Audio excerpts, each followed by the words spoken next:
سبحانك لا علم لنا إلا ما علمتنا إنك أنت العليم الحكيم سبحانك لا فهم لنا إلا ما فهمتنا إنك أنت الجواد الكريم أعوذ بالله من الشيطان الرجيم ولا تقولوا ونبذوا بينكم بالباطل وتدلوا بها إلى الحكام لتأكلوا فريقا من أموال الناس بالإثم وأنتم تعلمون. So continue with the commentary on haram and abstaining from it, whether it be haram in and of itself or acquiring wealth and property through illegal and haram channels. So in that context also we were mentioning a number of hadith, and we have two more very important hadith we'll read today and tomorrow. So the first hadith is a very well-known hadith of Rasulullah, in which Nabi mentions that the 2 feet of the slave of Allah, which means everyone, is not going to be able to move. In other words, we are going to be held stationary until we ask and we answer. We're asked and we answer 4 questions. Number 1, how did we spend our life?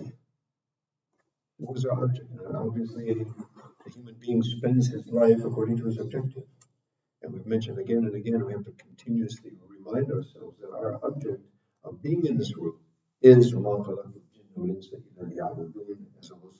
mentions, I have not created the men and jinn except to be continuously engaged in my service, continuously focused, continuously connected, continuously obeying. May Allah give us all the. Secondly, more specifically, and how did you spend your youth? For a number of us, that's probably gone. So in that case, what do? How do we make amends for that? So istighfar, Allah excuses for all of that, and we seek repentance for all of that. Okay, those of us who remain youthful, right? They say youth is in the heart, so perhaps we can all remain youthful in that sense. So those who remain youthful. So the second question is, how did you spend your youth? So how did you spend your entire life, and how did you spend your youth? Because that's very critical, because in youth, people think they have a long time ahead of them. Okay, when I get old, like the old guys with the white beards, then I'll clean up my act and I'll, get in line.